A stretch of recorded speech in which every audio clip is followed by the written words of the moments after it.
Yes. The movie that has been described as a rock and roll fable by Walter Hill, director of 48 Hours, The Warriors, amongst many, many others. This is, of course, referring to the one, the only, Streets of Fire, starring Michael Pera, Diane Lane, Bill Paxton, Rick Moranis, and Willem Dafoe as Raven. 1984, New York area. Ellen Aim is a singer and kind of like a Pat Benatar, yeah, pretty much I guess a Pat Benatar would be the best way to describe her. Cyndi Lauper, etc. Pop, rock, what have you. When a cretinous motorcycle gang cause a disaster in the stage, and they just kidnap her, pretty much.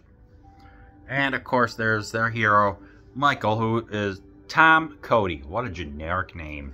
Anyway, he appears, and he's kind of like he's a guy. He's an everyman. I think he's an ex-soldier or something like that. And he has to save the day. And of course, he was lovers with Ellen. It is the most cliched, conventional, I guess the word would be, movie. He is accompanied by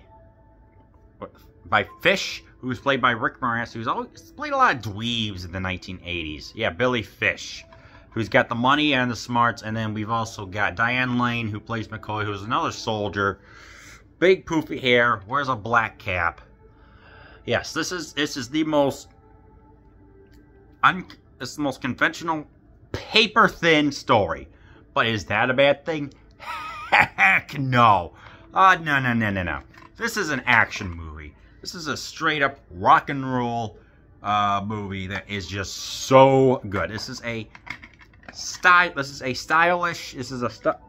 over substance movie. That's all I can say.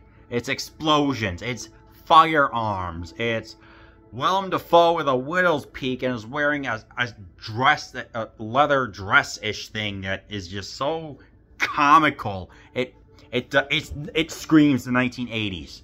Seriously. You may be wondering, what makes this movie stylish? Well, let's see. Walter Hill's direction of having things be like a comic book. And because The Warriors was a comic book, so is this one. It's got transitions. It's got little black, like how you see on a mirror in comics, little reflection lines like that in order to transition to the next scene. I love it. It's like clearly this is based off of that. They have the Ry Cooper Band performing. The most obvious one is "Get Out of Denver" by Bob Seger. You got the songs "Nowhere Fast" and "Tonight Is What It Means to Be Young" by Fire Inc., which was pretty much just a band made for the movie. It's like Guardians of the Galaxy. That's another good descriptor, I guess. Again, paper-thin plot, but it works out well. So, what are some of the standout scenes? There's this bar called Torchy's, where Ellen is being held captive, and there's this there's this shootout. There's the band performing. They managed to concoct a plan of like, okay, dweeb, you be in the front in 15 minutes to pick us up. McCoy, you go in and hold some of the people at bay. I'm going to go in and I'm going to eliminate the motorcycles because they can't exactly travel fast without motorcycles. Expertly shot. We got some nice scenes. We've got some dialogue that's kind of cheesy, but you know what? It works out well. Yeah, it takes up roughly 20-30, like I'd say a good 20 minutes. It is arguably the highlight of the movie, but then again, so is the climax, but we're not here to pay tit for tat about that. Yeah, this is a good, well-paced, fun action movie. You can tell it's drenched neon-soaked alleyways. It's got a diner, a city diner. It's got the Battery, which is like I wouldn't say the slums, but more of a rough area where the gangs run.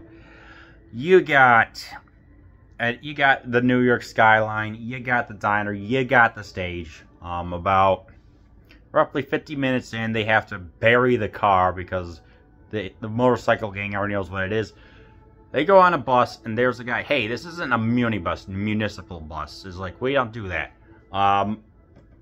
He exhibits the firearm. He's like, well, welcome to the service. We will be happy to deliver you anywhere. And there, lo and behold, there's like this Motown band known as the Soroys or something like that. A nice song that's performed there is Countdown to Love. I like that. It was good. You know, it's like, going all over the place. Anyway, 93 minutes. Good, pure action. In order to make this happen, they had 85 different tarps, and they had 65 poles that supported them to convey the nighttime scenes. Sometimes it would rain, snow, it'd be cold all in the night, which led to kind of the atmosphere and tension going on. This was not done in a Hollywood set. It was done, again, filmed in Ohio, but meant to take place in New York City, which gives New York City vibes. Whatever. Whoop-de-doo. The performances are what you expect. Stock. It's a man who is trying to go after trying to rescue his ex, his flame. I guess the moral that it raises is, what is love, and are you willing to pay for it, or whatever. Yeah, it's, you know, it's, like I said, it's paper thin. Obviously, I forgot Diane Lane, who plays McCoy, is, and Willem Dafoe is Raven. Those two steal the show. They are the best. Michael Paris, the standard 1980s wannabe, who looks like discount Rocky. He even sounds like it, so I was like, but you know what? It made him start his career, so it's like, whatever. Things to look out for. This is kind of a violent, macho movie, but there is also a kick-butt lead. Some people say it's misogynistic. I'm like, I didn't really see it that. I just saw it as just a fable, a story that's told, that's comic book influenced of the transitions. I saw it had great music. It's style over substance. There's nothing wrong with that. It is not going to be a man for all seasons, you know.